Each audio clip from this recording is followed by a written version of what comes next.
Good morning, Nigeria. Today, we begin a review of major issues treated on Good Morning Nigeria in the outgoing year.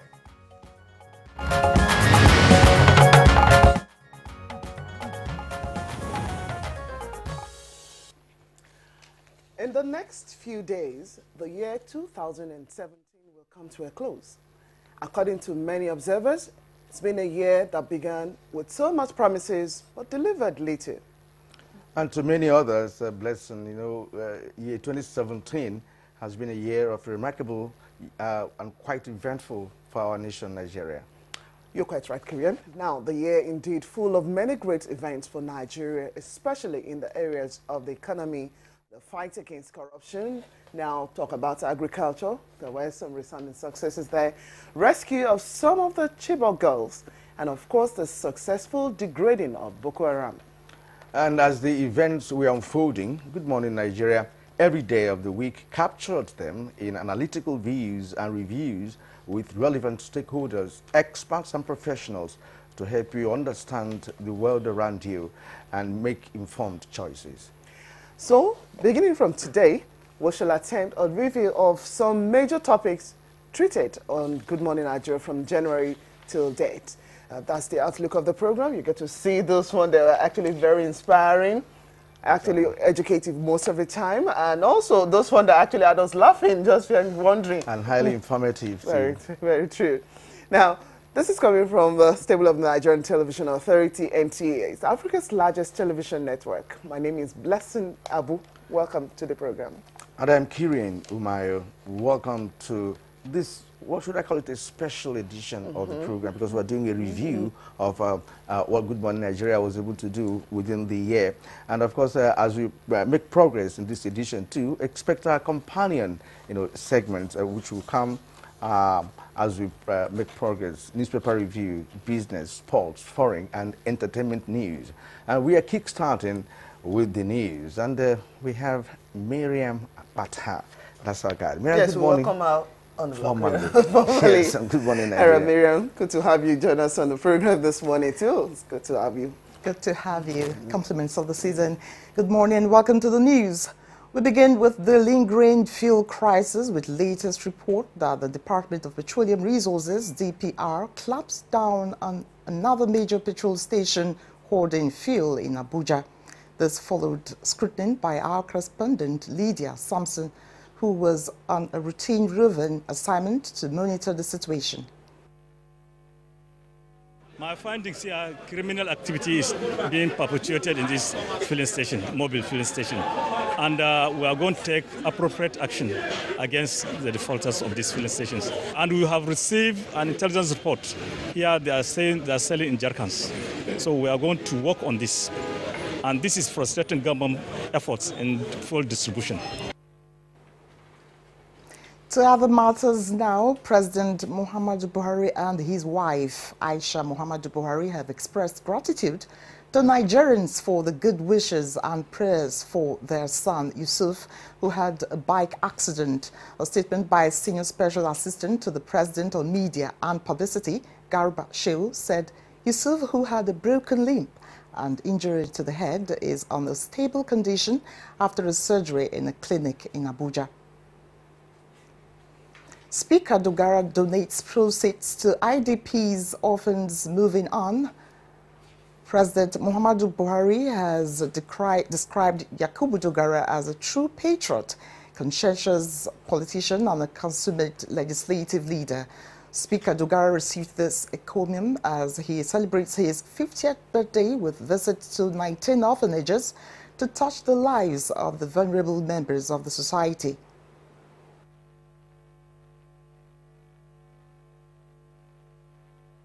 We decided, alongside my friends, that we will invest every dime, every penny we are raising, from the charity football match to this event, the book donations, and so on and so forth. We'll invest everything to charity. Meanwhile, Minister of Information and Culture, Lai Mohammed, has described those criticizing the recent approval of $1 billion by the Governors Forum towards tackling security crisis in the country as uninformed and partisan. The minister was speaking at the media briefing in Lagos.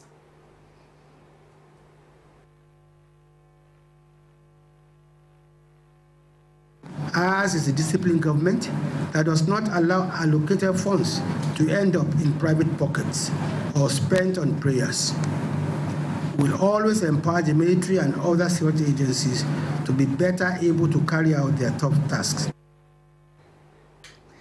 Life has continued to get better for the people of the northeast geopolitical zone after the liberation of their towns and villages from the Boko Haram insurgents. Government has continued to take measures that will make them return to normal life. One of such is the Emergency Health Intervention Plan of the Presidential Committee on the Northeast, which treated more than 3,000 patients. A medical team of 60 volunteers from Nigeria and USA spent 5 days attending to the people. We're very grateful for this gesture. This is unprecedented. May the Almighty reward you all. To the National Assembly now, with a record of 79 bills passed, 41 of which came from the House of Representatives for concurrence. 2017 could be described as an eventful year in the Senate. A bill that when the president signs and make it a law will help Nigeria get our funds, our looted funds repatriated from various parts of the world. From the National Assembly, we move on now to some humanitarian gesture. Future Assured program of the wife of the president, Aisha Muhammadu Buhari, has reached Taraba State, where women, youths, and even men have been given various empowerment kits to become financially independent. That's not all. They have got cash donations to support the small-scale businesses and petty traders from across the state. Because he keeps us to raise up and do the things that can help us and our children and our family. So you can see that will boost our morale, and it will also go a long way to now create more opportunities for the younger ones. To guide our life and our business in a society.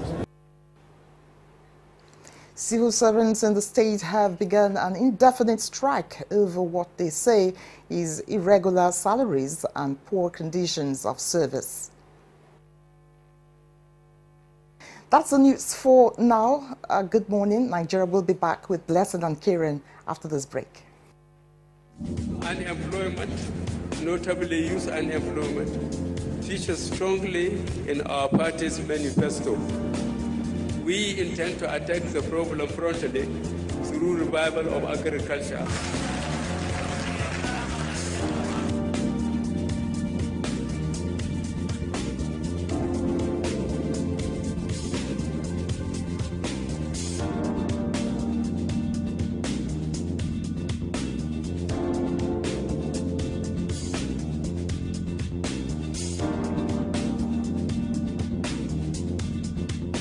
The 30K is going a long way.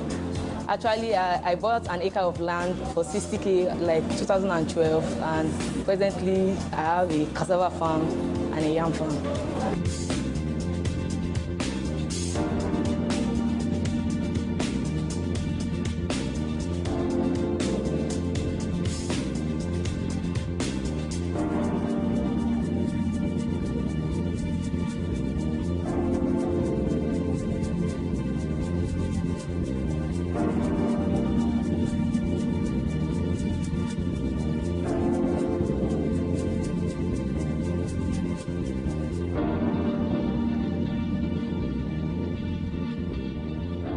Securities and Exchange Commission (SEC) hereby informs the general public that shareholders that are yet to register for the ongoing free e-dividend registration should approach their banks or registrars to mandate the bank accounts for the collection of their dividend electronically, including unclaimed dividends not exceeding 12 years of issue. The free registration sponsored by SEC closes on 31st December 2017. Furthermore, investors that bought shares of the same company during public offers using different names are given forbearance up till 31st December 2017 to approach their stockbrokers or registrars to regularize their shareholdings in line with the Securities and Exchange Commission's rules on customer identification. Thereafter, all shares not regularized shall be transferred on trust to the Capital Market Development Fund. These are part of the Securities and Exchange Commission's initiative to further improve investors' benefit and confidence in the Nigerian capital market.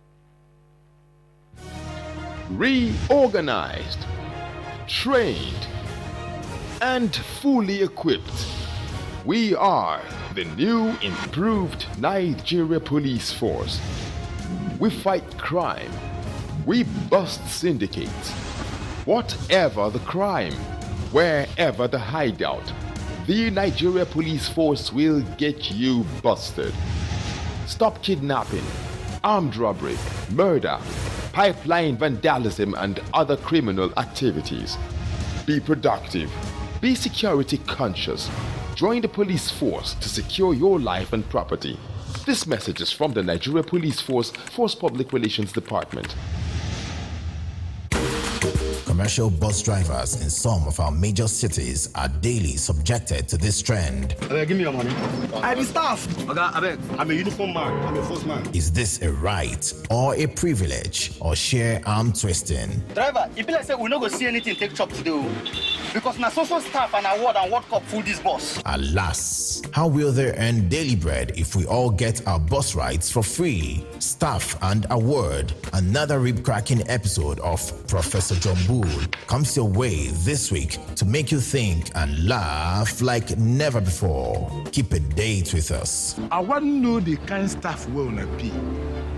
Police staff, army staff, or criminal staff, which one will be? Special units. Special units. Over and out. Brought to you by Glow. The largest data network, Glow Unlimited. Certainly, Ajunwa is the Olympic champion. We did it before and we can do it again with the new strategy through the first National Grassroots Sports Festival scheduled for Abuja, Nigeria from 22nd to 29th April 2017 to prepare Nigeria to win medals in international sporting events. NTA, the largest television network in Africa, is the broadcast partner. For sponsorship, contact the Chairman Chief Coordinator on 0809 647 0111 or Mukta on 080-330-20855. Email info@grassrootssportsfestival.com. The Grassroots Sports Festival is endorsed and in partnership with the Federal Ministry of Youth and Sports Development. Join us.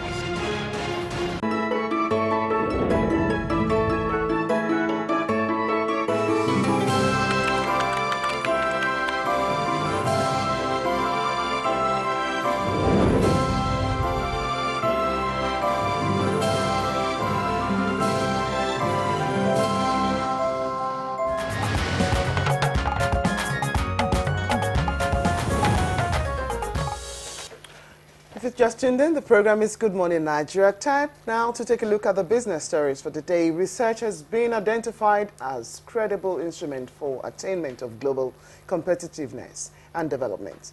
Plus, the Nigerian Stock Exchange closed the first day of trading after the Christmas break in the red. Details with Kolo Mohammed. Hello, good morning. Thank you for joining us on Business News. Only an innovative reapplication of approach can make a new entrepreneur stand out in an already saturated business environment. Experts say Nigeria must go back to funding and application of research findings if it intends to attain global competitiveness developmentally. Adding that The agricultural sector, currently opened up for business and food security plus manufacturing of import substitutes, can be further widened if research is adhered to, as more useful derivatives can be pulled out of cassava, yams and especially palm kernel. Where did we all start? We are at par. But because these people took research seriously, they developed their natural resources and then were able to now provide services and then move to agriculture, industry. All these things, rotate around how much research you are doing. It's not magic. He added that on rice, proper research can reduce the downtime to arrival at rice sufficiency and increase output over smaller rice fields. And African startups are mostly hindered by absence of funding. The government of Nigeria, however, says its rural community needs to be pulled out of extreme poverty first, then handed imperatives for startups. This, the government said it is pursuing via its social investment initiatives coordinated by the Office of the Vice President. Mariam Uwais is the Senior Special Advisor to the President on Social Investment. This is just the cash transfer program. We have 4 programs. We have the Empower, we have the school feeding, and we have the Jeep, which is like a small loans to the people at the bottom of the financial pyramid. So cooperatives, market women, artisans, farmers. The coordinator, National Cash Transfer Program, Tokwe Shinkai, whose office is responsible for handing out monthly stipends, says efforts are being re-engineered to capture more rural dwellers into the scheme. And finally, the Nigerian Stock Exchange closed the first day of trading after the Christmas break in the red, as NSE All-Share Index depreciated by 1.64% to close at 37,889.57 basis points. Mobil topped the Guinness chart, while Dangote Cement led the decliners. Elsewhere, the performance of African stock markets so far in 2017 has been very impressive. A quick review of African stock markets performance reflects that Zimbabwe Industrial Index tops the other African markets, closely followed by Malawi All-Share Index and GSC Composite Index of Ghana. That's business news. Many thanks for watching. Kolo Mohammed with business news.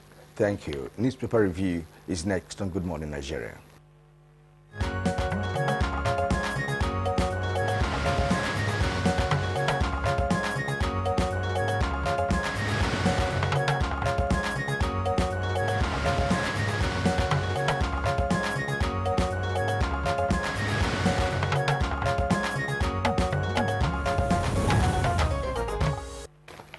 Yes, Bayo Toyebi is already seated. Good morning to you, Bayo. Good morning. It's a great day to look at the paper. So many stories, actually, on the front pages. You're welcome, Bayo. Okay, Kiran, want to start? Yes, I have New Telegraph here, and the main headline is NNPC marketers fight over 26.7 billion naira debt. And then, of course, fuel scarcity. We have 3 riders here. Motorists sleep in filling stations. Long queues persist in Abuja. The PDP says the federal government is covering monumental fraud with subsidy. Baru, of course, the NNPC group managing director, he says DPR intensifies clampdown on errant fuel stations. That's on page 2 of the New Telegraph. Okay, let's look at the stories on the front pages of the papers I have. For the Punch newspaper, just by the earpiece beside the nameplate, NNPC attacks Dapman over $26.7 billion debt. Dapman next out for Depot and Petroleum Products Marketers Association. But it's also, the oil story is also the lead for the Punch. Fuel scarcity may end in few days. This comes from major marketers. If NNPC keeps giving us the products like this, the scarcity should end in a few days. Find more details on page 19 of the Punch. Now, quickly now to the Independent newspaper. Independent. The list story is captioned, Federal government secretly paying a subsidy. This is coming from the People's Democratic Party. And there is a rider, but to another of their interests, denies conceding VP slot to Southwest for 2019 polls. Now, for the oil story, still at the bottom of the Independent paper, you have NNPC fires back at oil marketers, says they owe PPMC 26.7 billion naira. More details on page 5 And the oil story is still trending on the front page of the Daily Trust. Just below the nameplate, you have petrol stations still empty as NNPC fails to end scarcity in 2 days. Now, there are other Still on the oil stories here, Okay. a few stories here. $1.1 trillion worth of fuel diverted by 18 companies, says PDP. That's on Leadership newspaper. It's just besides the photograph there, 1.1 trillion worth of fuel diverted by 18 companies. And then on this day, newspaper, also beside the photograph here, crude oil price hits May 2015 high at $67 per barrel. Well, let's start with the story from the point that Blessing read.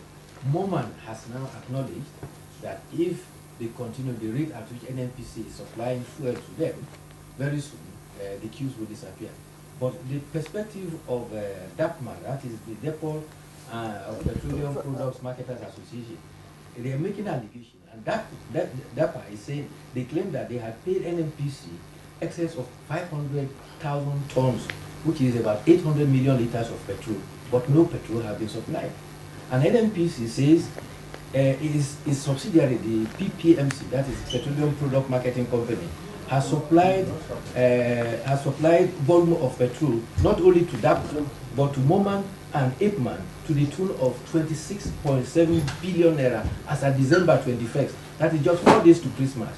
And this is owed to the NNPC, but the fuel is nowhere to be dispensed. That man is also alleging that the current petrol shortage is due to the inability of the partners of NNPC, those who are delivering petrol at the direct purchase obligation to meet commitments. And NNPC also says that a concession has been given to DAPMAN to obtain forex at 350 naira per dollar so that they can import, but they refuse to import.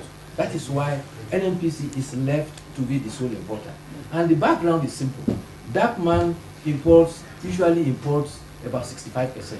Moman imports about 15%. NNPC supplements with 20%. When DAPMAN and Moman are not importing, NNPC is left alone to import 15%. And that is why we are having this crisis. And the issue that has been raised in the paper about subsidy is not quite straightforward. The NNPC is giving 445,000 barrels of crude.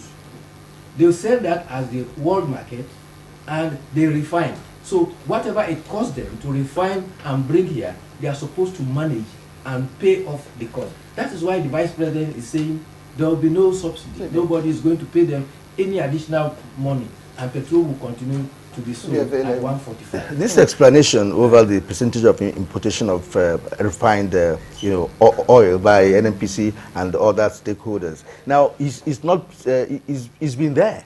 We've been having fuel, what happened all of a sudden towards the end of the year for this to start? So that is why some saying that sabotage, will not be out of it. What Nigerians want is for petrol to be available for their movements here and there. The element of sabotage is that there are instances of alleged hoarding.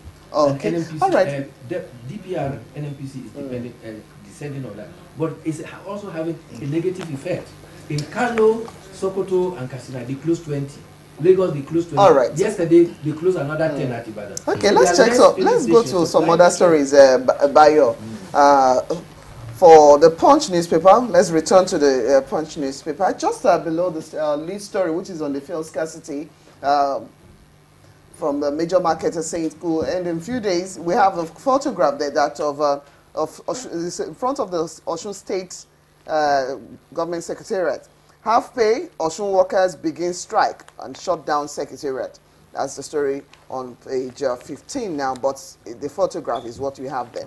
Now, just below that, you have NUT tackles El Rufai as the governor of Kaduna State now over judgment stopping sacking of 21,000 teachers. More details on page 10. And the shot DPO foils robbery and kidnapping. This is according to the Katsina State Police Command. More details of that story on page 5. An electrician accused of stealing phone kills witness. Pages 4 and 5 will let you into that story. Now, before, let's say, Kieran coming with the stories on his own pages, Daily Trust has a report with the lead story, 12.6 billion naira fraud in immigration and prisons. The story starts right there but continues on page 5. The photograph, you have suspected kidnappers and cattle rustlers during the parade at the Kogi State Police Command yesterday. Some of the suspects were accused of kidnapping and killing a Portuguese charged to Dangote Group along Obajana Road in the state. All right, and now for some other headlines here. One leadership newspaper. The main headline is U.S. concludes documentation on sale of warplanes to Nigeria. That story is on page 6. In fact, the writer here presents letters of offer and acceptance.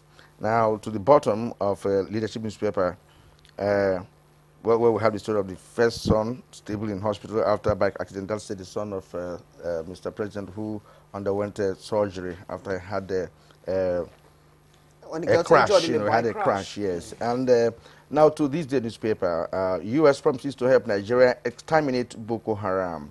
It's still in line with the planned supply of warplanes.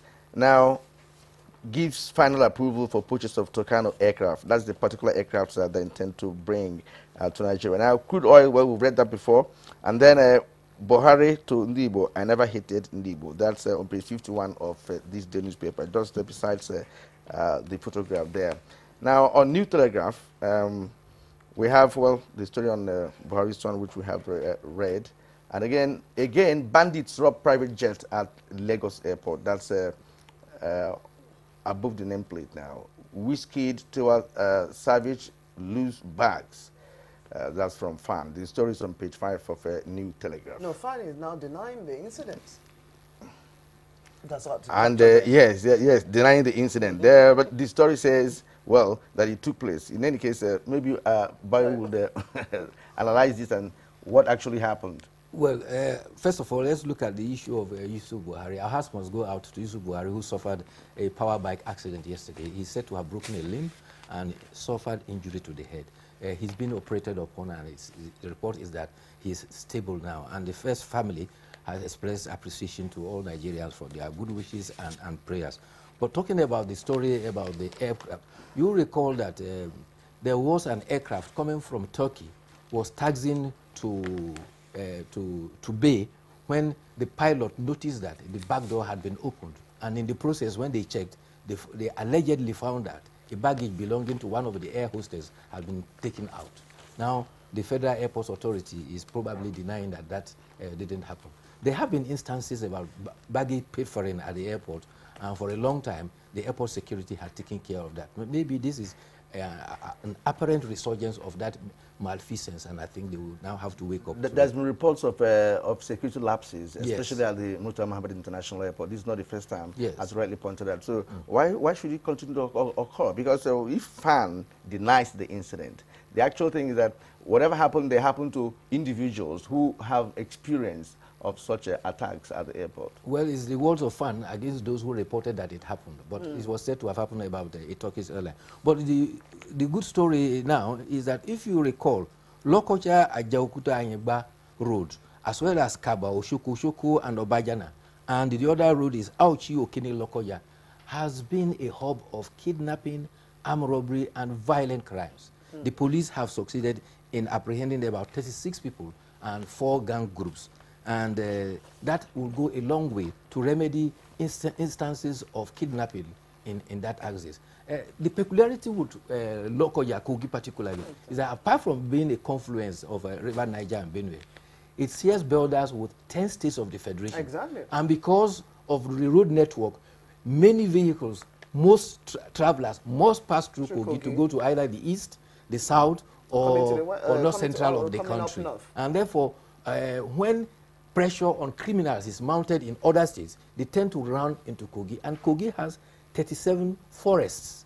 And so it serves as a safe haven for criminals. But now that the police have woken up, I think they will be able to get rid of that. The strike in Osun State, civil servants have actually commenced indefinite strike. But what I don't like about their strike is that when you strike, you refuse to work.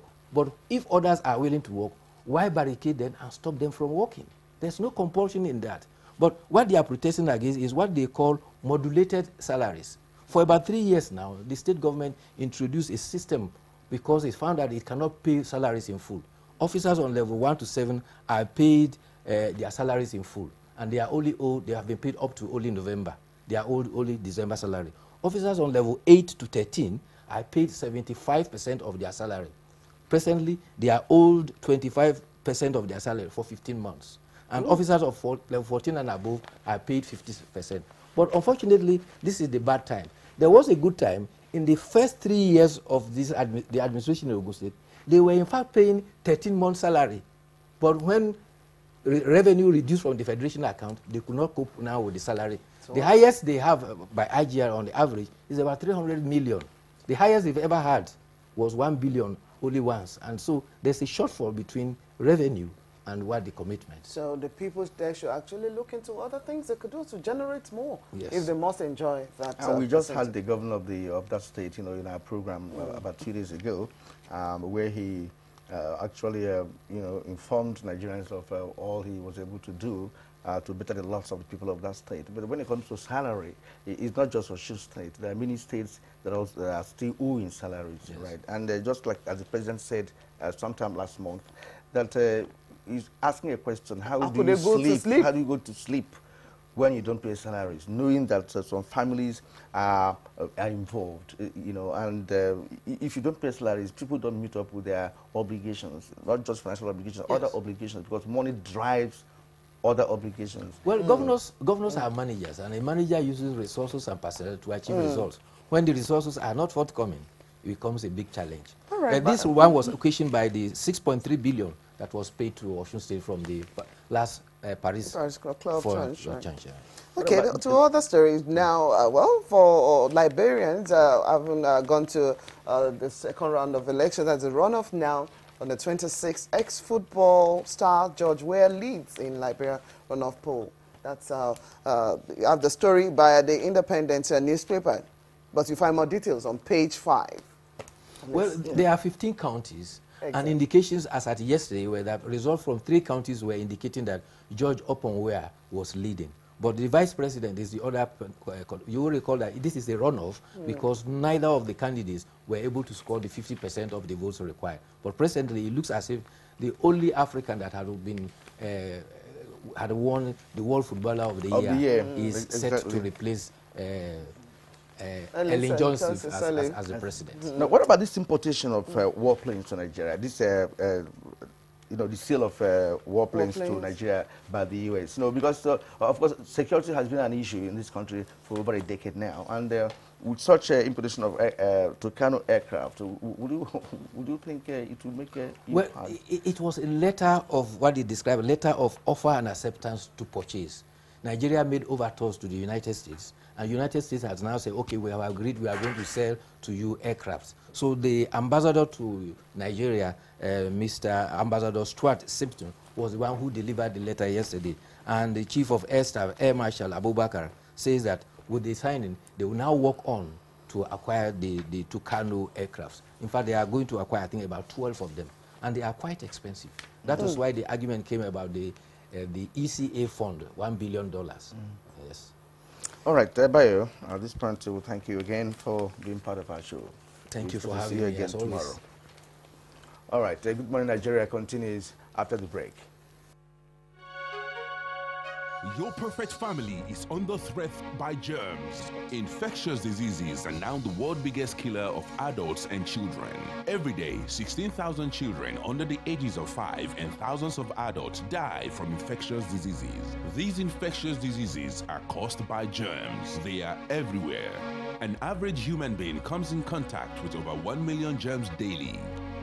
In unclean water, dirty surfaces, in the toilet, on cuts and wounds, on your clothes. Germs can cause deadly diseases like typhoid, diarrhea, flu, and cough. To protect your family from germs, use the power of Dettol's 1 Cap Full for surface cleaning in your bathing water, in your laundry water, for first aid, to protect your family from up to 100 illness-causing germs. Be Dettol Sure. Endorsed by the Nigerian Medical Association. It's that time of the year when we appreciate all those that mean so much to us. Our sponsors, our clients, government at all levels, corporate bodies, advertisers, religious bodies, civil society groups, political parties, businesses, and above all, you, our esteemed viewers. Together, we made 2017 great. Together, we shall make 2018 even greater. That's why we say thank you. Merry Christmas and a prosperous New Year.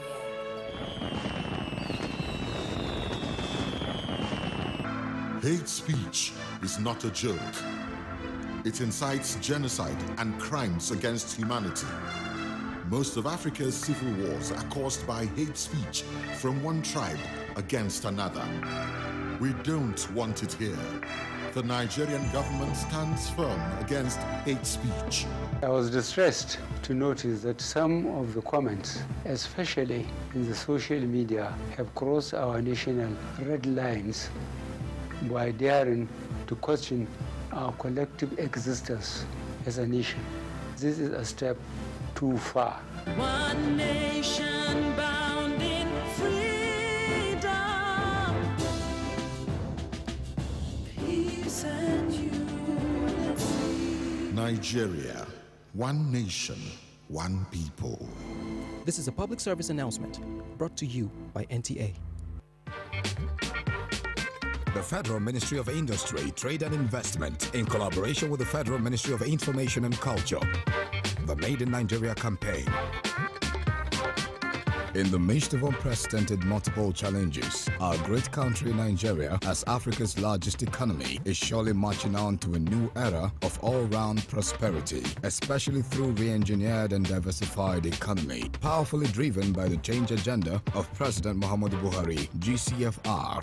We will patronize local entrepreneurs. We will promote the manufacturing powerhouses. Our objective is to make Nigeria a new manufacturing hub. It is not time to complain. It is time to join the campaign. It is time for economic recovery, growth and diversification of our economy. By Made in Nigeria. Everyday air. Ordinary air. And then there's TomTom air. There's air, and then there's TomTom air. What are you breathing? New TomTom 5-piece pack.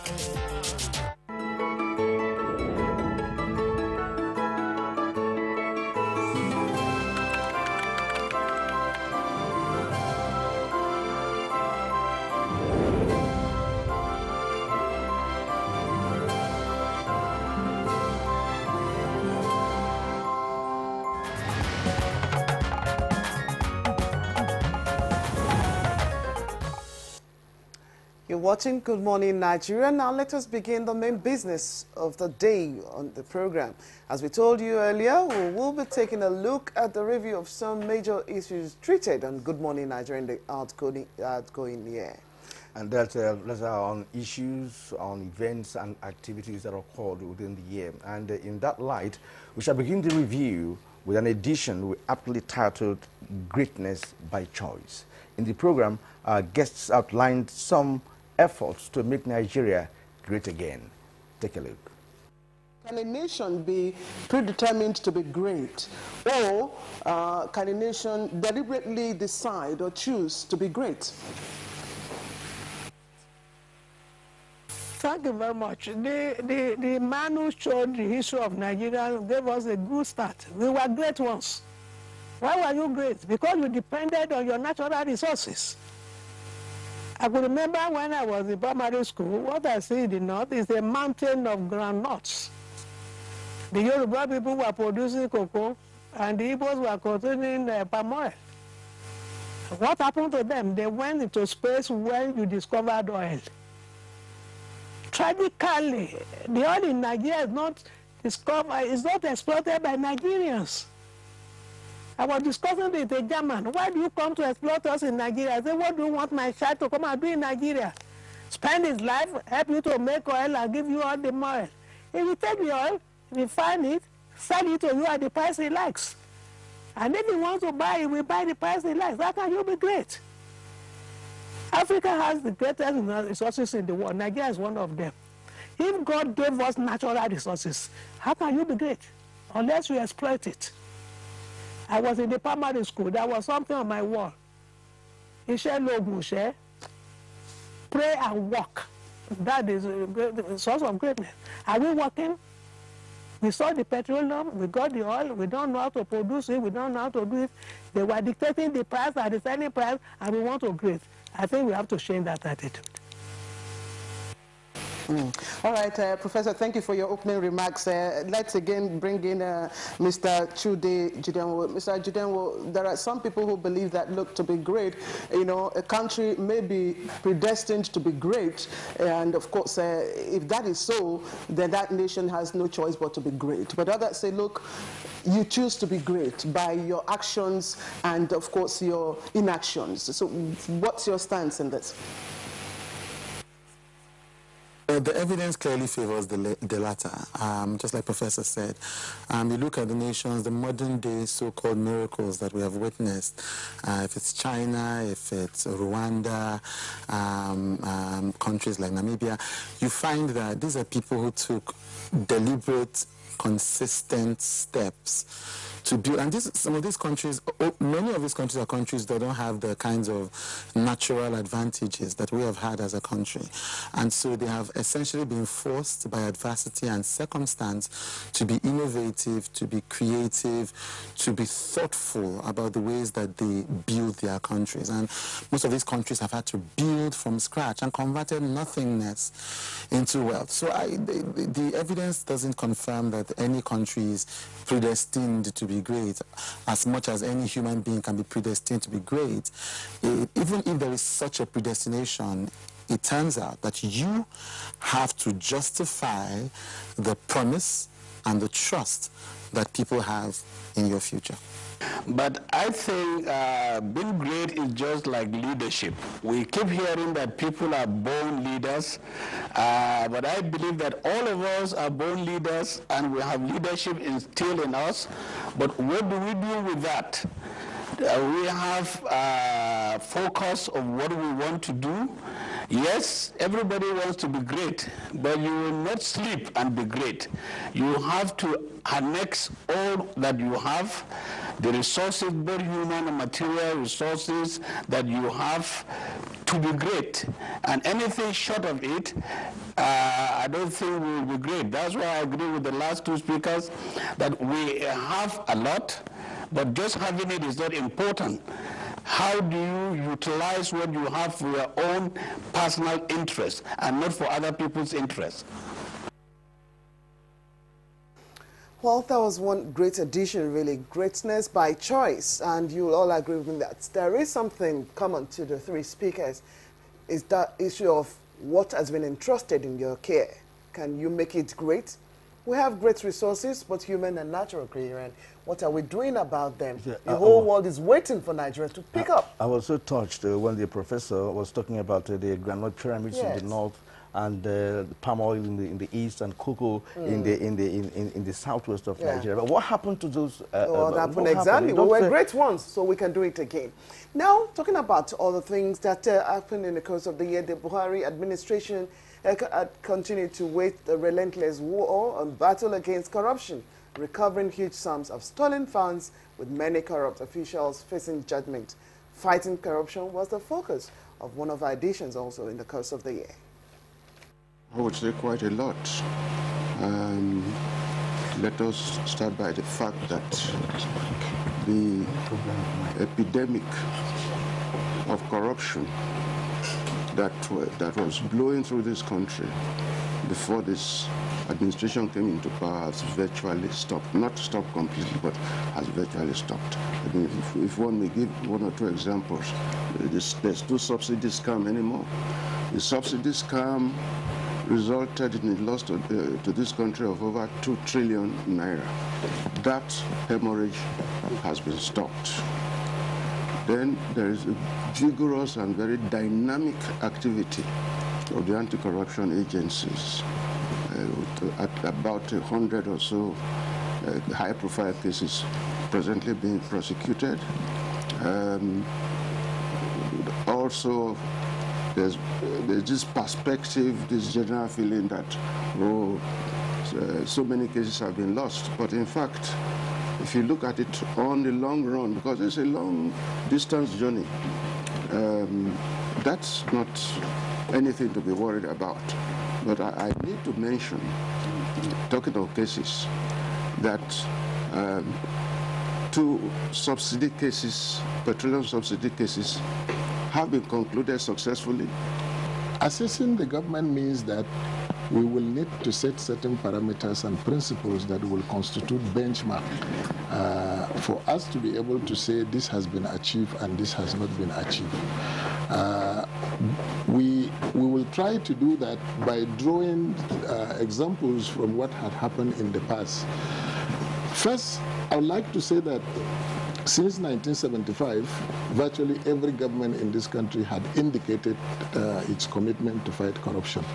But I think the Buhari administration's commitment is so unique that it made it very clear from inception that it's not going to be business as usual. And that commitment was totally embraced by Nigerians, and I think it got tremendous goodwill also from the international community. It has also demonstrated by its own body language that yes, corruption will not be condoned. However, for us to assess the successes, we need to set certain parameters in place in fighting corruption and perhaps draw some examples from within and outside Nigeria to buttress our argument. First, corruption has become systemic, so fighting it must be systemic. The expectations of Nigeria were so high, but those expectations were also raised by the government. I think the federal government is not unmindful of the need to bring about drastic changes as far as the tools of fighting corruption are concerned. One commitment I want to give to Nigerians that in a couple of days or at most a week or so, those expected and anticipated changes in the fighting corruption tools will manifest in in not too distant future.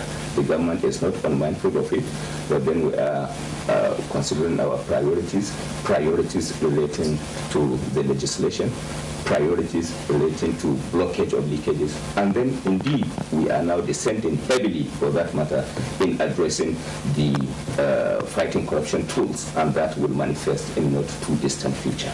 There's been the perception that the fight against corruption is selective, and some persons used to allege that if you hop from one party to another, then you became a saint overnight. What's your take on this, and is there anything of us to lend credence to this? If so, what needs to be done?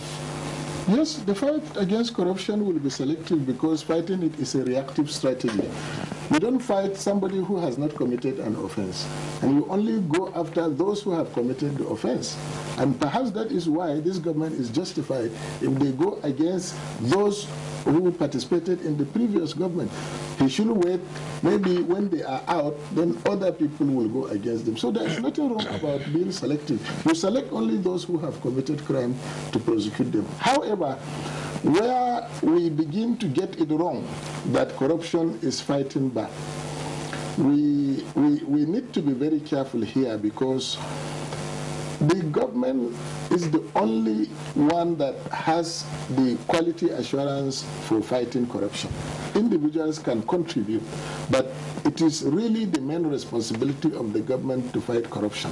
So for you to say that corruption is fighting back means that you have allowed corruption to fight back. If you don't allow corruption to fight back, government has all the wherewithal to prevent corruption from fighting back. I can't see an individual fighting a government.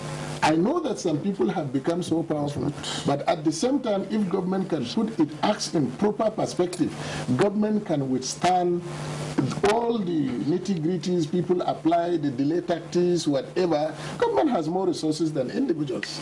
Yeah. Look, assuming there's an identifiable group, an identifiable institution, that should call for, you know, a rethink of the strategy to deal with those potential institutional obstacles. But I think Professor Sege is actually talking about the people devising strategies, having the right contacts at government places to see how they can ensure they are not prosecuted. I don't think so. I don't think so, Kyria. So let's I don't think so. Let me just make my point a bit clearer. All right. No, it's not that the government is going to give up. You heard the acting president here. It's not going to give up. But Nigerians should be prepared, if this thing goes on, for some very, very serious action, and not begin to complain of rule of law or anything. Because if we are going to crack it, and the anti-corruption forces are getting allies who are supposed, in fact, to be the ones to deal decisively with those who are guilty of corruption, certain steps may have to be taken in future, which can create public outcry for those who are not aware of the seriousness of the situation, for us to be able to eliminate this problem. Nigeria is eventually having problems, having the money repatriated. But one good thing about it is the fact that Nigeria has indeed been internationally involved in collaborative process with international community. If you recall, some times back in May, Mr. President attended a summit in UK, and Nigeria had put across a resolution, which was taken at that resolution, at that summit, that there should not be safe haven for looters to either hide their loot or indeed invest. So a resolution was taken as a matter of international collaboration that should never be a safe haven for looters, and indeed they should be deprived of the opportunity to either naturalize, opportunity to bring in resources, and an opportunity to invest it. And then a further resolution relating to the declaration of ownership. We also need to address the receiving banks abroad, because the FATF has made comprehensive standards for the prevention of laundering of proceeds outside the country. But that does not mean that it's a watertight kind of a thing. It still happens. And where it happens, we should be able to apply sanctions, commensurate sanctions that are persuasive and dissuasive in the context of the legislation of the countries. All right, that's on corruption. That's one of our shows on Good Morning Nigeria. And we are asking you presently to tweet, send messages to us. Let us know how you feel. You can, because we're doing a review, you can also be part of the review by, of course, reaching us through Twitter at NTAGMN, so that we can also feel your pulse. Now, the war against corruption should be a continuous process. That's the only way it can be won. Exactly. Now, one of the heartwarming occurrences in the year was the release of 82 Chibok girls from Boko Haram captivity. Guests on one of our programs commended the federal government for rescuing for securing the release of the girls. Bashir, of course, the news broke over the weekend of the release of 82 additional Chibok school girls. So out of 219, we have some 113 still unaccounted for. But it's been positive comments all around for those who have apprehended the news. For the government in particular, what does this mean? Well, it means that the commitment the president has himself given at the Eagle Square on the day of his inauguration said finally that the homecoming of the girls would mark the completion of the defeat of terror. Without the girls coming back home, Boko Haram cannot be said to be defeated. So it's a strong commitment that the administration has given to the country, and this is a fulfillment of that promise that has been made. All right. Now, but how tough was it? I mean, the last set of girls who were released, that happened about 7 months ago. And but only a couple of weeks ago, we also saw demonstrations by various interest groups, you know, badgering the president and the presidency for information about the Chibok abducted schoolgirls. But there seemed to have been the impression that all had gone silent. And then suddenly we are here with the happy news. So what was so tedious about securing the release of the latest set of girls? Well, first of all, you must establish credibility. If there is a negotiation between partners, credibility is important. You needed to have people who are guarantors, because if you give commitments and commitments are not fulfilled, then the whole thing amounts to nothing. And don't forget also that when those 21 were released, a lot of controversies also followed. There were accusations, not verified, and certainly totally untrue, which to the effect that ransom was paid, and that this had, unsettled quite a number in, especially the security establishment, because when there came a resurgence of, the attacks and all of that, people were quick to hold on to that and to begin levying accusations that it is arising from. Of course, as I said, it is totally untrue, but then you have to be very careful in the kind of agreements that you reach to ensure that, of course, you don't empower the enemy.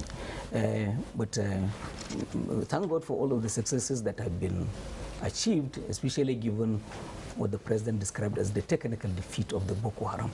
I think that itself has the effect of forcing their own hand. I am using this very carefully, to the negotiating table, because Boko Haram had lost all territorial base, and the capacity to launch those massive attacks have all been lost. All right, so what that means is they probably are themselves more inclined to come into the negotiation table to talk. Okay, but for this, what does it give us as security implication? Now we've been told, or the position is that these 82 girls were actually swapped in exchange for some Boko Haram insurgents. We had this impression that there was the group that was faceless. Nobody seems to know who is who. So what kind of implication is this giving the kind of security that we're actually combating? Well, all sorts of apprehensions are being raised concerning that. I don't want to be accusatory, because if my daughter was among those that had been stolen, I would raise this kind of question.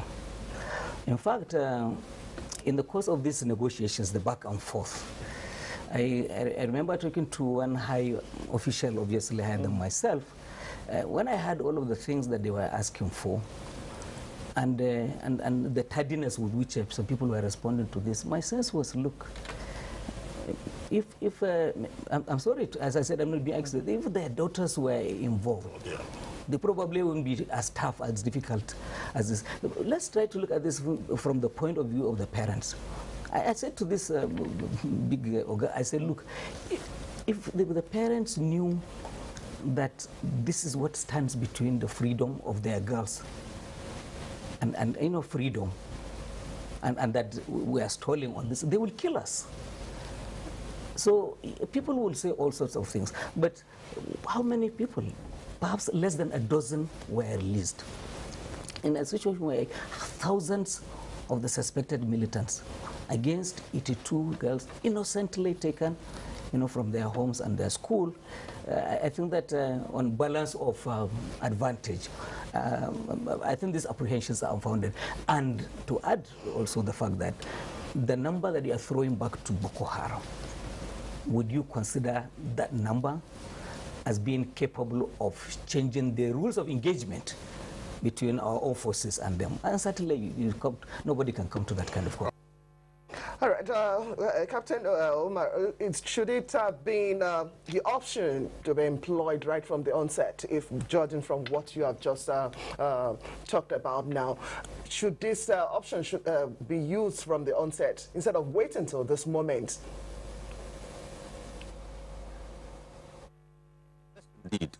you will agree with me that at the onset, when everything started about 3-4 years ago, the Northeast was an El Dorado. The Northeast was actually a place where people were going to make money. And people certainly believed that the more it deteriorated, the faster the funds will roll in. Okay, it's a good thing we're discussing security votes too. And from the point of incidents, the response timing is key. If something happens, the time it takes you to respond makes all the difference. The longer it takes you to respond, the slimmer the chances are for you to make any impact. A very mild example of what I'm saying is, take a road accident, for example. If there were wounded people, the faster you respond, the higher the chances for those people who have been injured to survive. And the later you respond, the slimmer the chances. So it took us all of how many years now to respond? And what else could you gauge the response to be other than negotiation? I mean, it's clear, it's crystal clear. If we had gone in probably faster, 2-3 hours after the act, a 10-kilometer blanket was spread over, a radius of 10-kilometer security blanket was spread over that spot, the chances are you would have retrieved them, because it's not easy to move over 200 people beings across 10 kilometers, particularly when you have committed an offense. You will have to do it by stealth. But we did nothing. Nothing was done. It was politicized. It was sartorialized. A lot of things happened, and we're looking at so many years later, and some people are saying, hey, we need to go and force them off. Force them off who? You've lost that window. The graces are not there. So if we had done something earlier, it's highly probable we would have. Well, that was the outlook on the 82 Chibok girls as they were released at that part of the year.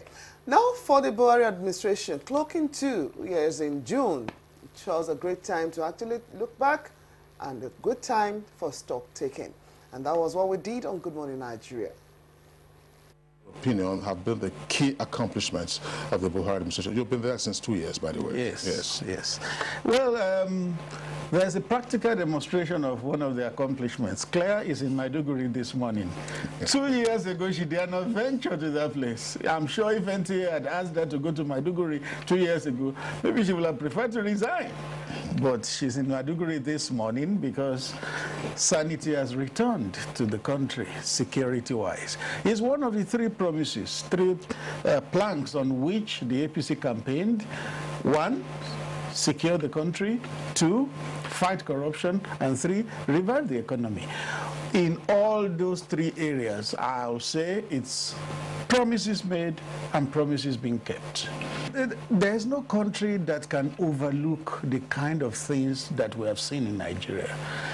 Like President Muhammadu Buhari said in another previous broadcast, this anti-corruption war is not about shaming people, ridiculing people. It's about recovering what had been appropriated wrongly in the country and about instilling sanity in our lives as Nigerians. So the anti-corruption war has started. There will be many more strides as we go ahead. Well, how would you respond to, of course, the widespread comments that you have also encountered in the media that the fight against corruption appears not to be all-encompassing, that it appears to be selective? It will be a perennial allegation in Nigeria, but the fact that it is there does not mean it is true. The truth is that when you have access to the public treasury and you abuse it, you pillage it, you plunder it, then you are the one that will be called to account. If you didn't have access to the treasury and you didn't abuse trust, they can just grab you in the streets and ask you to answer questions. And we know that for 16 years, a set of people were the ones who had access to the treasury. So it just stands to reason that they are the ones that will be called to account for their stewardship. What have been, in your opinion, the most challenging issues that the administration has had to confront? A number. In fact, you will see that in 2 years, the administration or the country moves from one challenge to the other. And if the administration was not strong, if it didn't have a backbone, it could have crumbled under all those problems. Once you solve one, another one rears its head. Once you degrade Boko Haram, herdsmen problem will arise. Once you solve the Niger Delta problem, kidnapping will be on the increase. There are many things to contend with in the country. But we are glad that this is a government that has capacity. Once there's capacity, then we can rest assured that all the problems will be sorted out. Did you, did the administration envisage the kind of tough issues that it has had to deal with in 2 years? Did it properly evaluate that, look, these were the challenges we were going to face in office? I don't think, not fully so, not fully so. The president himself has said it, that if he knew that the treasury was in the way he meant it, he would have absconded right from day one. Some observers believe that, yes, while the administration is pursuing the anti-corruption fight, where there have also been instances of the lack of obedience to clear-cut orders. How would you respond to this? Well, that simply calls for a balance between rule of law and national security. If there has been any case in which court orders were not immediately respected, it is because national security was being weighed. And eventually, I'm sure a balance will be achieved, and the needful will be done. What message do you have for the common man who says, look, the cost of living is high, we have no money in our pockets? Yes. Thank you. The cost of living has to be necessarily high for some time. There is no way a country run down like Nigeria was done will not have to make sacrifices. But the sacrifices will not be interminable. One day it will end, and we are nearing the end of that sacrifice. Don't forget. Let's talk about another aspect that oftentimes is less focused on. In 2 years of President Muhammadu Buhari, what have we seen Nigeria do in terms of exerting itself on the international scene? What have been the foreign policy achievements of this administration? Well, you would remember that particularly in the first year of this administration, the president made a lot of foreign travels. Those travels were not for leisure or pleasure. They were working on the relationship of Nigeria with other countries. Remember that in the very first week he got sworn into office, he went to Chad, he went to Niger, later he went to Cameroon and Benin Republic, so as to build a coalition with our immediate neighbors to fight the insurgency in the northeast. And then to other parts of the world, America, Europe, everything was to promote the three major planks of the administration: revive the economy, fight corruption, and secure Nigeria. So a lot has been done in the area of diplomatic relations with other countries to advance the cause of the administration, those three major issues. All right, Femi Adesina, Special Advisor to the President of Media and Publicity. Of course, we'll continue to retain you in the studios here in Abuja, while we go over now to my co-anchor, Claire Delabu Abdurazak, who is at our Maiduguri Network Center. Hi, Claire. Of course, you've listened to Femi tell us here how peaceable Maiduguri is. Of course, you are right there in the theater, and your all smiles will indicate to us that all is well. So over to you. Precisely, Kingsley and Femi, and I don't know if you watched the network news last night. My colleague Mohammed Ali actually reported from a place called Baga Market. I'm told that that used to be a major stronghold of the insurgents right here in the city of Maiduguri, and that speaks volume of the success that has been achieved in the fight against the insurgency, and of course the return of peace and normalcy here in Maiduguri, and indeed most parts of the Northeast. And precisely the reason why we are here in our Maiduguri studio to discuss, of course, one of the promises made by this administration during the campaign, and that's, of course, the issue of security and the fight against insurgency. I have joined me right here in the studio to, deliberate on this issue. He needs no introduction. Of course, man in camouflage is Major General Lucky Irabo. He's the outgoing theater commander, Operation Lafia Dole. Of course, he bows out tomorrow, Tuesday, to begin his new assignment as the commander of the Multinational Joint Task Force in N'Djamena, Chad. Thank you very much, Major General, for joining us. It's my pleasure, Claire. Thank you. And also here with me is Dr. Bulama Maligubio. He is the spokesperson of Borno Elders Council. He is also the chairman, Borno State Humanitarian Response Committee, and a former head of the civil service of Borno State Government. Thank you very much for joining us. A recent quotation credited to the state governor, Kashim Shettima, and he did say a few days ago, his comment on the insurgency was that Boko Haram had not been defeated, but rather decimated. Well, it's a matter of semantics. In military parlance and the view of the operation, Boko Haram has been defeated. Defeated in the sense that they do not have currently the capacity to carry out ferocious attacks that they used to have in the past.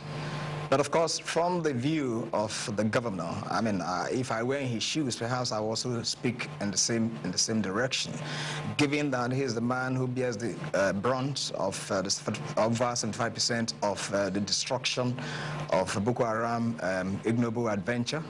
And of course, there are issues of rebuilding, there are issues of reconstruction, there are issues that have to do with still some form of, attacks, especially when it comes to IED and a whole lot more.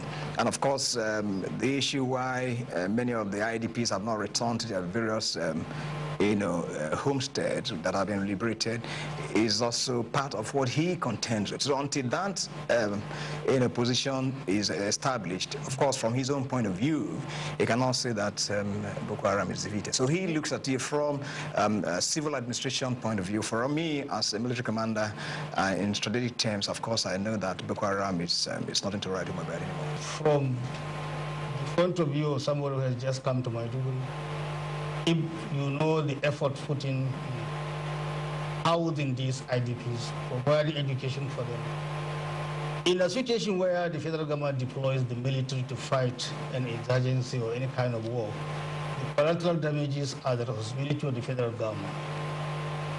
The federal government has dedicated all its schools, estates to housing these IDPs and their children. The NGOs have assisted in setting up tents for the IDPs.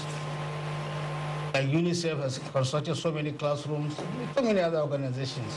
But one would expect that the federal government of Nigeria should bear the burden of all the school-age children because they are the collateral damages of the war. We're going over now to our co-anchor who is at the presidential villa. Kirian Umayo, of course, there's a special expansion program that is taking place with regard to the social intervention or social investment adjunct of the current administration. Kirian, if you can hear us live, get us to speed with the latest that is unfolding right there at the presidential villa.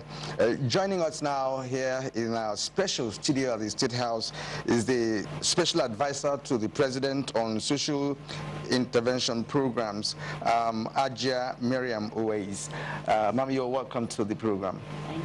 All right, and behind me we have an audience where we have some of them who have benefited from this program. And in the course of our conversation this morning, we were able to know why they are here with us this morning. Ajia Miriam Owais is here, and she told me before we started this segment that all is well with this program. And madam, looking at the social intervention programs, it looks broad. It's hardly broad-based, covering about 6 components, which of course is capable of changing the course of history of many Nigerians, especially those behind us now. Now, could you give us a bird's eye view of the program so far? Thank you so much for inviting us. I think it's important for Nigerians to know that this is a very focused intervention. It was part of the manifesto of the APC to ensure that Nigerians get to feel the impact of government and to strengthen the bond between those that have been hitherto ignored or who haven't felt the impact of government with government. So we have like four programs actually that have unfolded around the country. There's a homegrown school feeding program, which is, you can see the young people outside. It classes 1 to 3 pupils in public primary schools, 17 naira per meal, paid directly to the cooks, and also boosting agriculture in those communities because the cooks are buying directly from the smallholder farmers. So the menu is contextual and payment is direct. Then we have the Empower program, which is a portal that was opened last year for about 2.5 to 3 months, where youth, wherever you may reside in this country, were able to log on or at least fill a form and engage in the states with the program. Selection was done, 200,000, out of which 87% of them are being paid 30,000 every month for service in communities. So they have indicated on the portal where their interest lies, either in the health sector or as teachers or the agricultural sector.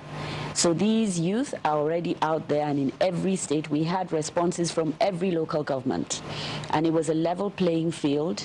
Anybody, you didn't have to know anybody, could engage. And we hope to open the portal again for a certain number at some point when the Vice President announces the date. All right. Exactly. I'm interested to know that one of our discussants in that edition of Good Morning Nigeria was Major General Loke Irabo, former Commander Operation Lafia Dole. That theater has now been taken over by Major General Nicholas Roger, the new theater commander. Now, one of our earliest topics in the year was on the nation's transportation policy. Maritime sectors. Exactly what is driving and guiding these movements in rail and maritime transportation sectors? It's the directive of the president. The president, as soon as we were sworn in, did tell me that his focus is on railways. He believes and knows that the economic growth in Nigeria will greatly be predicated on the ability of the government to construct as many railway lines as possible. Yes, we did inherit an attempt by the last government to revive the 3,505 kilometers of railways which the colonial government left behind. That is a subject of negotiation that's ongoing between us and GE, which, if successful, would completely rehabilitate the entire railway infrastructure in Nigeria, but though narrow gauge. The basic difference between the narrow gauge and the standard gauge is the speed element. And like you're aware, we're about the third country in Africa with a standard gauge, which is about 186 kilometers to Kaduna. The second standard gauge will start before the end of February or first week in March, which will be the Lagos-Ibadan. It will start from the Apapa Seaport to Ibadan. On the pipeline, let me borrow the Nigerian language, will be the Calabar-Port Harcourt segment of the Coastal Railway, and then at the same time, the Kano-Kaduna. So this year, you will see the Kano-Kaduna, which is about 150 or 180 kilometers, and the Calabar-Port Harcourt. And then, like I said, before the end of February to end of March, we should start the construction of the Lagos-Ibadan. So the president has clearly identified his focus, which is railway. At the same time, he believes that we should ensure that the current congestion at the seaport and the attempt by both importers and non-importers to go into the seaport and make it difficult for those who do business in the seaport should be addressed. And like you know, the Nigerian Ports Authority is doing that, and there's huge improvement. You may say that importation maritime activities appear to have reduced, but that, the congestion is no longer as bad as it used to be. I'm pleased to hear from the Honorable Minister that we have an approved national transportation policy in place. However, I think the government needs to do more on this. I remember very well my institute participated extensively in the development of the transport, the policy, the national transport policy. Unfortunately, not many people in the logistics and transport industry are very much aware of the present status of that policy. And I'm saying this because probably we have had in recent past the National Council on Transport being very active. But in the last 2-3 years, it has been virtually non-existent. The meetings never held. And it's a forum where most transport concerns are represented, including state governments, because transportation is on the concurrent list, and the responsibility for urban transportation and rural accessibility is in the hands of the state and local governments. Transportation is a strategic instrument for development, for social development, for economic development. Transportation integrates economies. For example, continents are integrated by transportation, countries are integrated by transportation, states are integrated by transportation, towns are integrated by transportation, all leading to social and economic interaction and development. When you have a transport policy which is strategic to the development of the nation, it must outline very specific strategic planning and integrate by way of strategic alliances between all the modes of transportation. For example, when you have an efficient railway system, it will integrate with the seaports. If you have an efficient seaport system, it will integrate with the land system. There is strong correlation. Well, that was one addition, you agree with me, looking at the transportation policy. Now, there was another alliance for people out there, and it was on something that was described as a Ponzi scheme. Well, for many, they said no, but Mavrodi Mondial Movement, otherwise known as MMM, had people losing in their, oh God, Yes. Millions? That's just an understatement.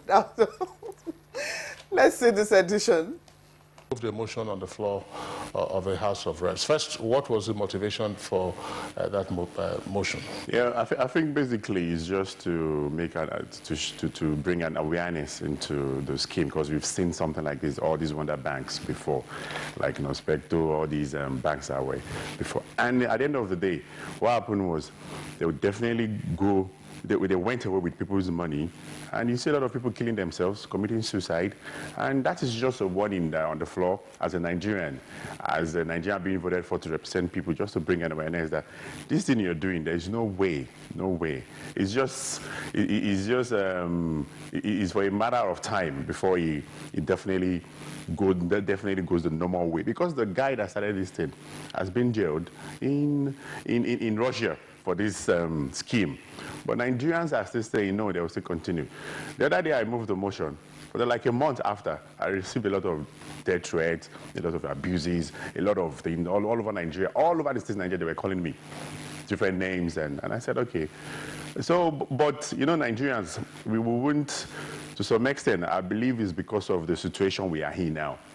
That's why it's driving a lot of people into doing a lot of things that they believe is going to bring them money. But still, we need to understand that the little money you have, you can still invest it in some ways.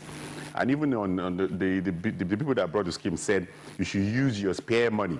But people are going ahead to borrow money and put in the scheme and waiting. You borrow from your family, your wife will borrow your money, your husband will borrow, but they keep borrowing. And at the end of the day, the team went boss, but he said he's coming back. But you know, since then we are still waiting for his resurrection.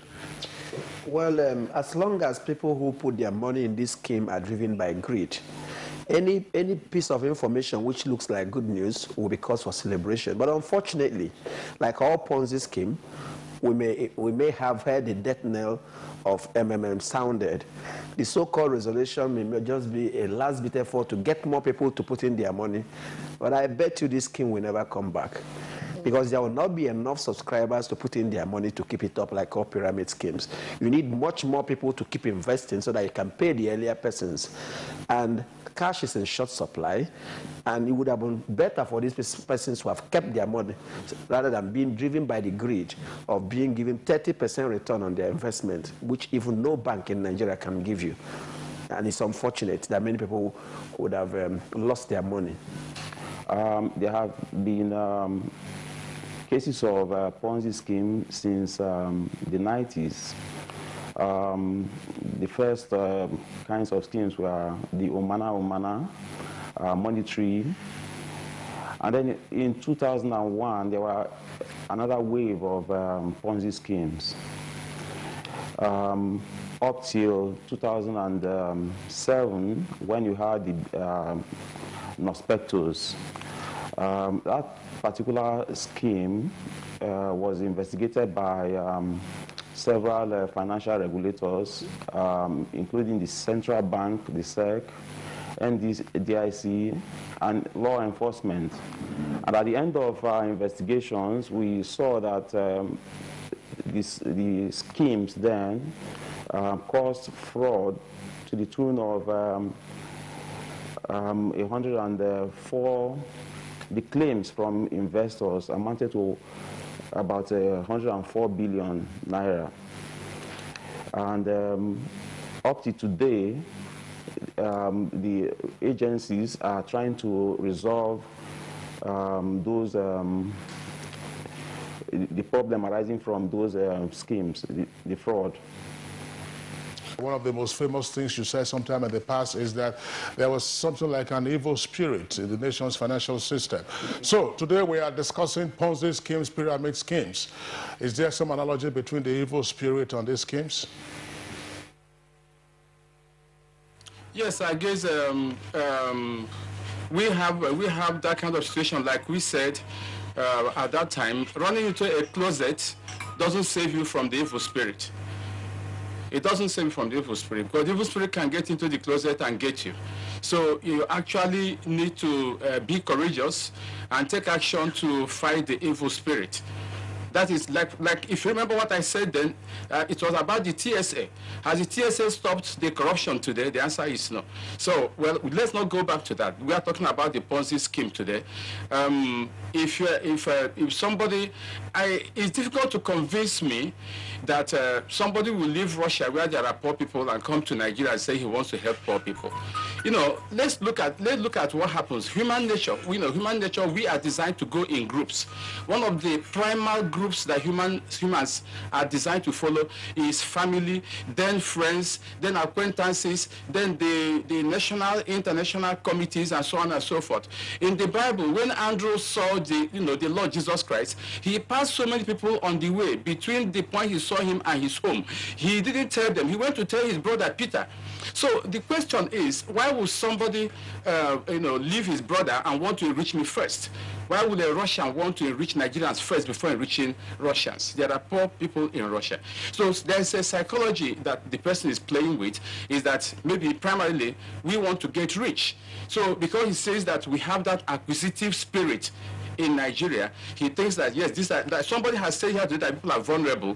We are predisposed for that kind of thing. The person now comes here and start making money, and we call it Ponzi scheme and all that and so on and so forth. No matter what name you give it, the truth is that from the point of view of economic development, one of the moral obligations of government is to protect uncivilized, undeveloped people.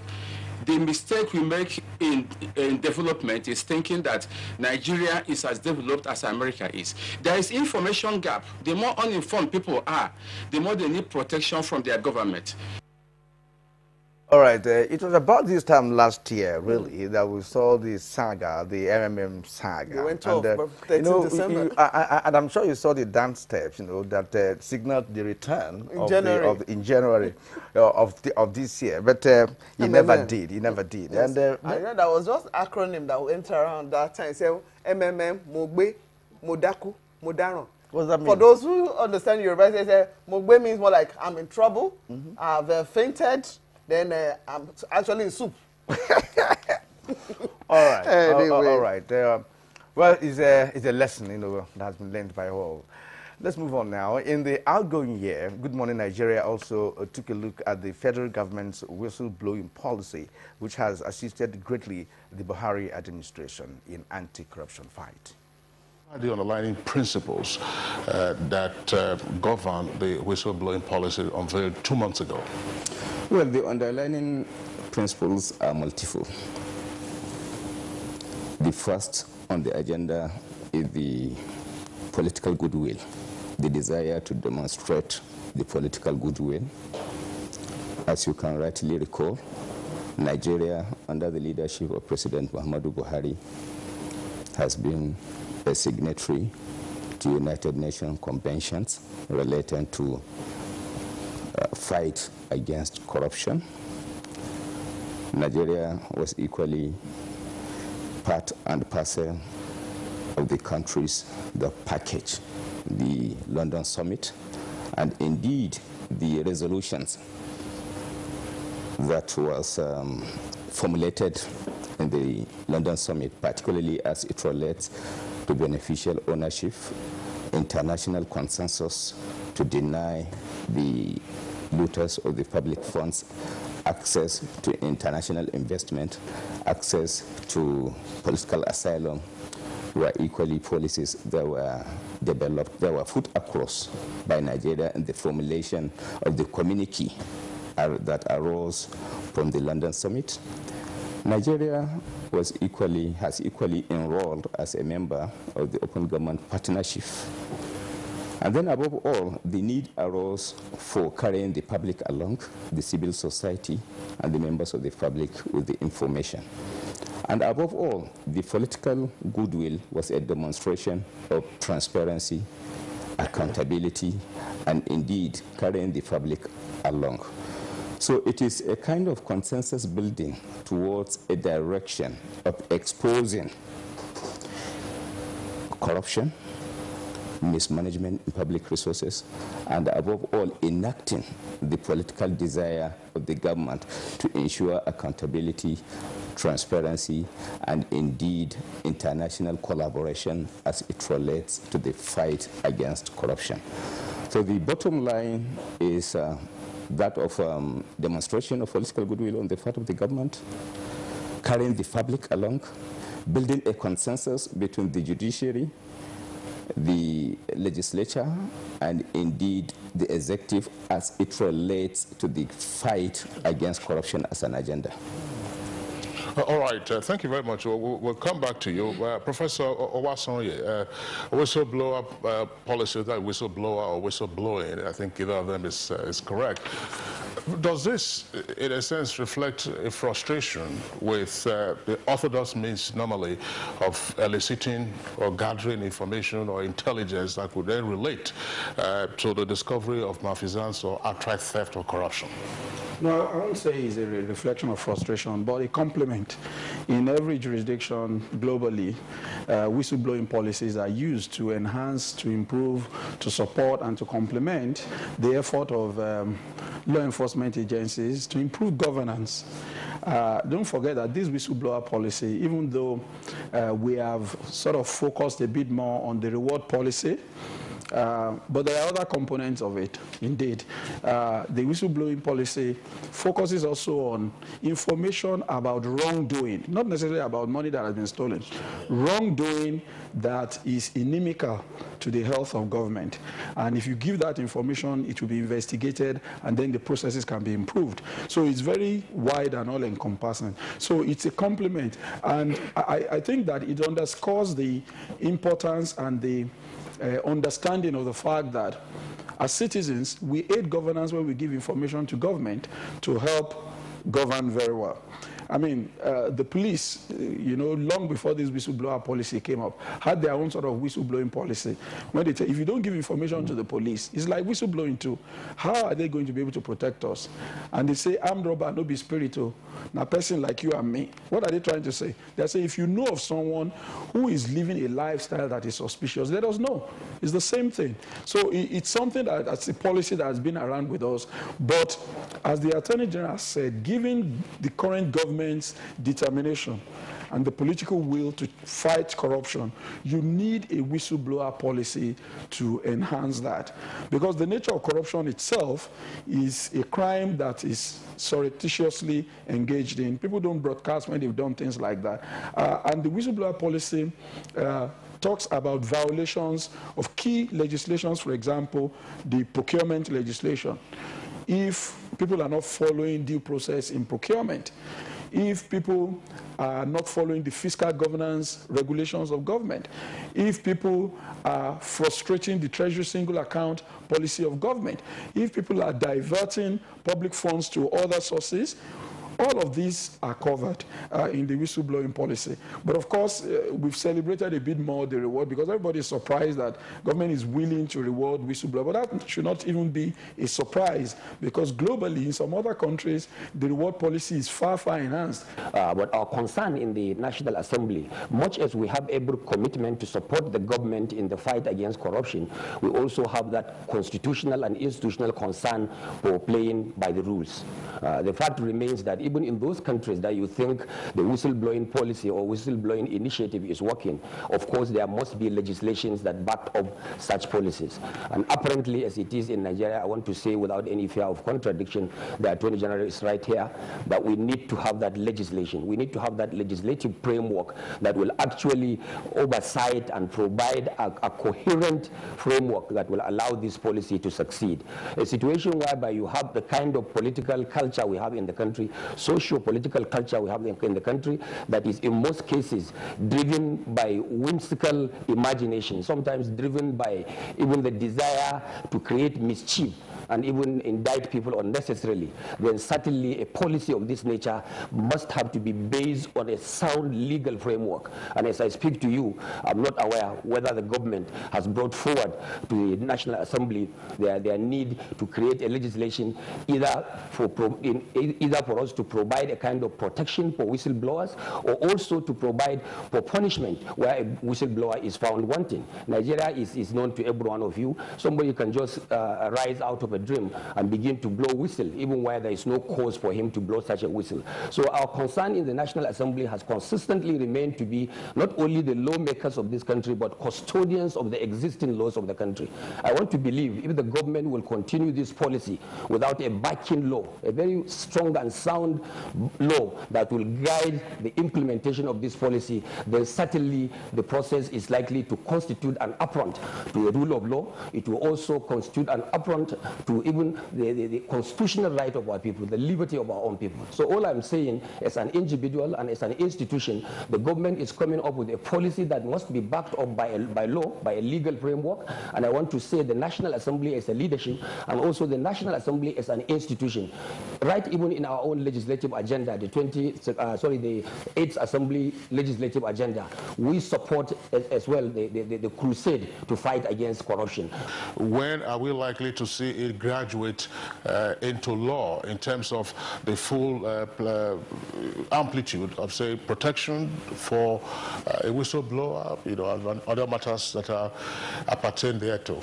Well, let me state right from the onset that the responsibility for lawmaking, as far as our Constitution and indeed the separation of powers is concerned, is exclusive, is substantially based on the legislature. So the idea of looking onto the executive, for example, for a legal framework in terms of a bill does not naturally arise, because the responsibility is substantially constitutionally vested in the legislature. But then, for further clarity's sake, I want to place on record that on the part of the executive, we have taken steps: one, to transmit to the National Assembly for promulgation the Proceeds of Crime Act, which has been pending before the National Assembly ever since the coming in place of this government. The Whistleblowers Bill also, which has equally been pending ever since the coming in place of this government, and associated bills that are intended to be all-encompassing components of the anti-corruption crusade. And most of these bills are pending before the National Assembly. So perhaps, to a larger degree, the whistleblower policy comes about on account of the fact that the National Assembly has not passed the bill, the whistleblowers bill that has been pending before the National Assembly, and then the need arose arising from the international commitment of the government and the desire of the public to take ownership of the anti-corruption campaign. Then the need arose for the policy to come in place. So the whistleblowers policy, by and large, is a temporal policy that is intended to allow the public to take ownership of the anti-corruption campaign pending the passage of the Whistleblowers Act, among others. But then fundamentally and most importantly, the Proceeds of Crime Act is part of the component.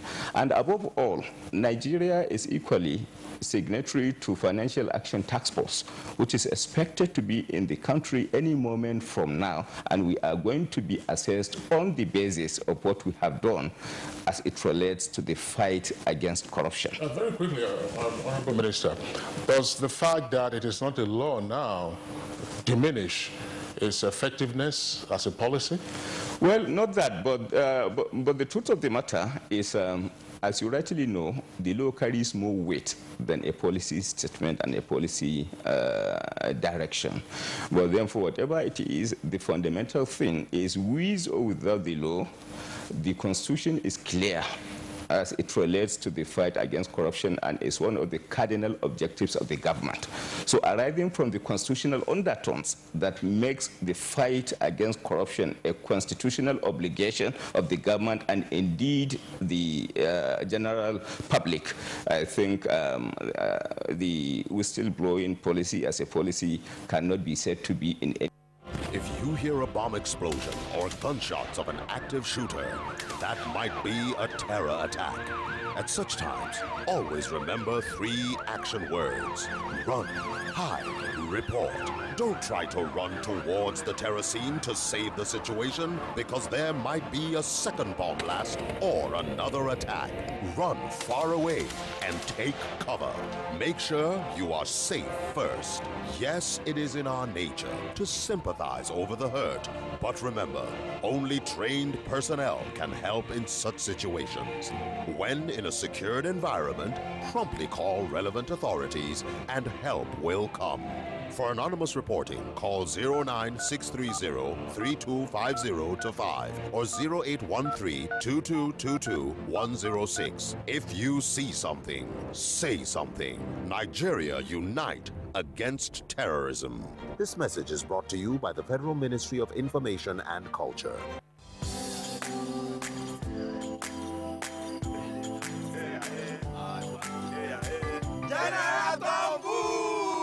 Hold it! Me! I don't come out my hand from oil bunkering. General, what you going to yarn? What did the yarn say? I don't understand though. Because they spoil our water and our environment. And they cause our people serious harm. Militants say, you know good. Me, I not do against Sam. Because why? change begins with me. This message is brought to you by the National Orientation Agency in conjunction with the Federal Ministry of Information and Culture. Everyday air. Ordinary air. And then there's TomTom Air. There's air, and then there's TomTom Air. What are you breathing? New TomTom 5-piece pack.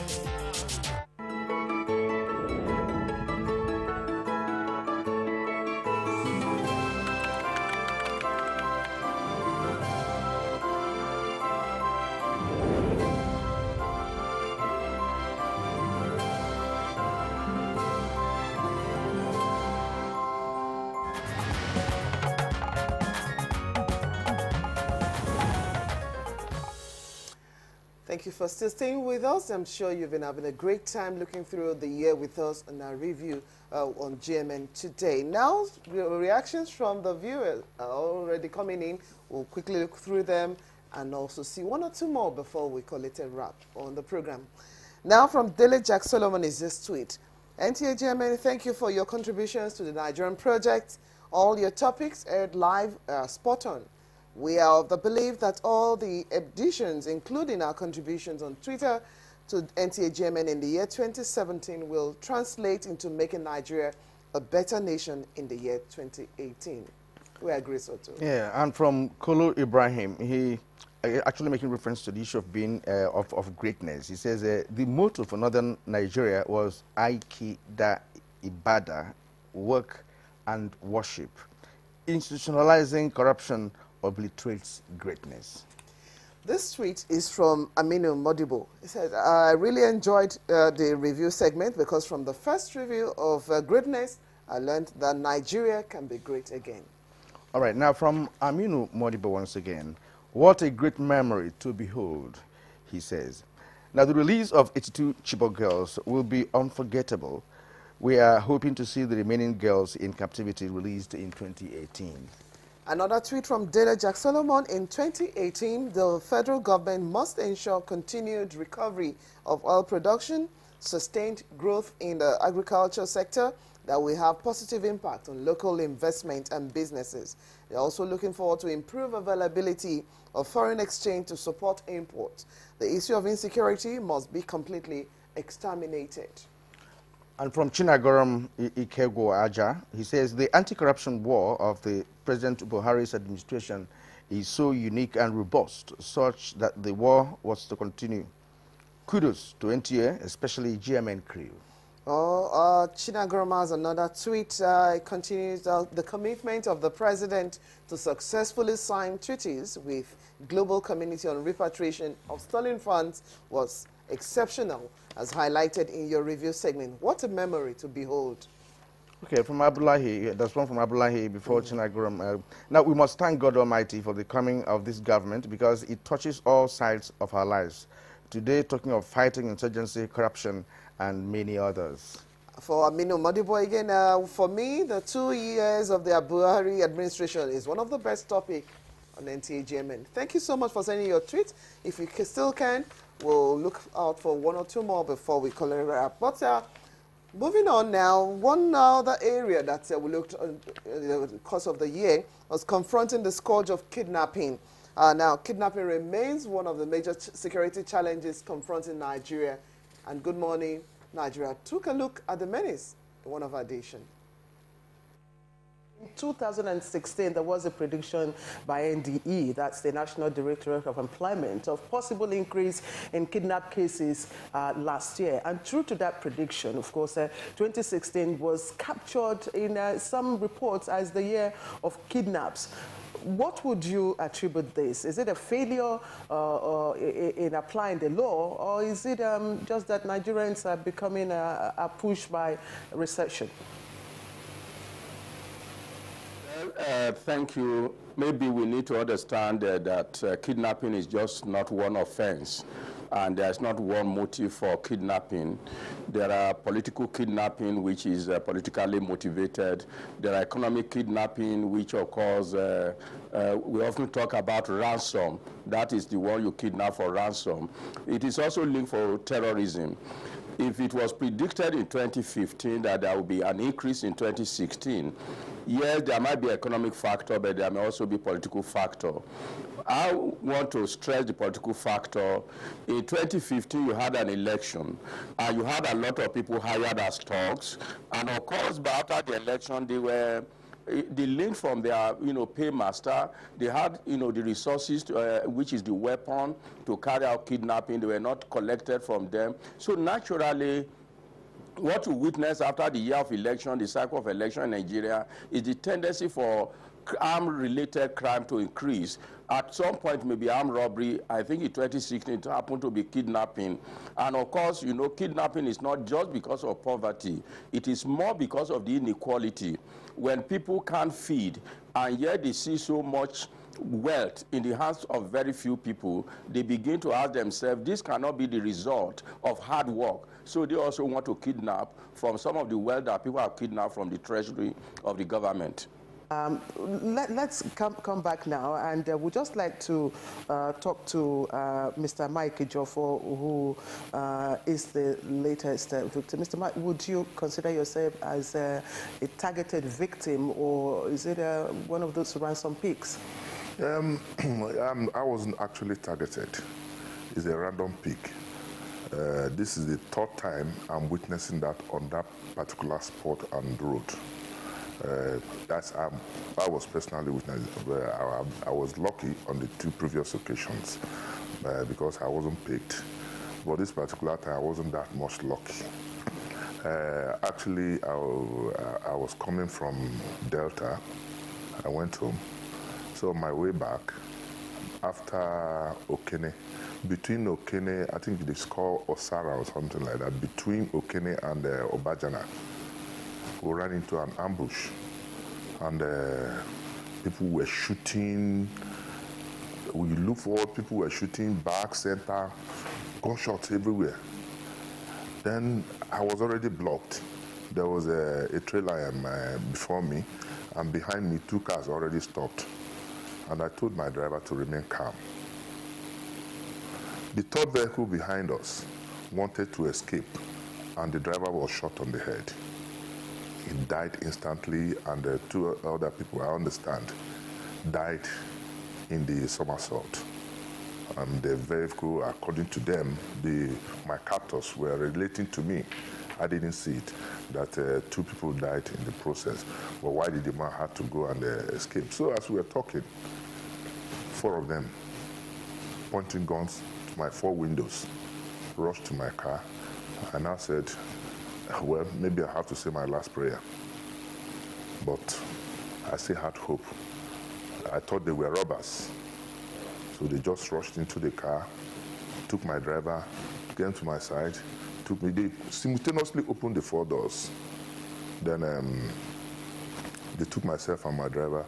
As two of them were taking us, two other people were there. They took my laptop bag, my iPad, my two telephones, and my purse. Took my driver's phone, and our journey started into the bush. Well, that was a horrible experience of a man who was once kidnapped. In fact, it's not. Well, that'll be all for the review for this morning, definitely. Yes, and we are concluding this today's edition of the program with that.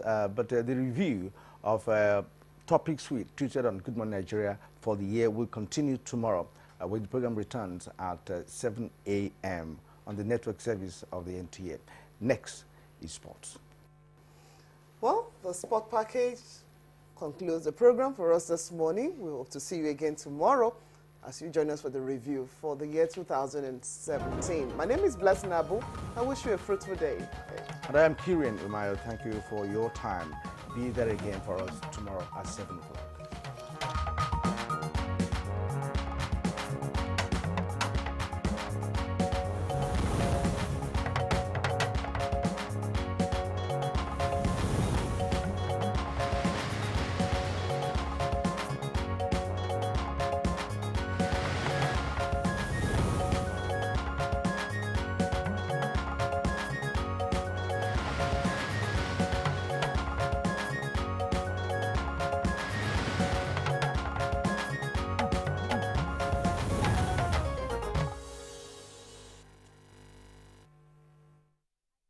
Adeola Omokibi, and the program you're watching is Sports Real. Keep a date with us. Fans, they don't understand the rules or the laws of the game. Hello and welcome to that program of yours on the NTA Sports Channel, Knowing Golf. Thanks for joining.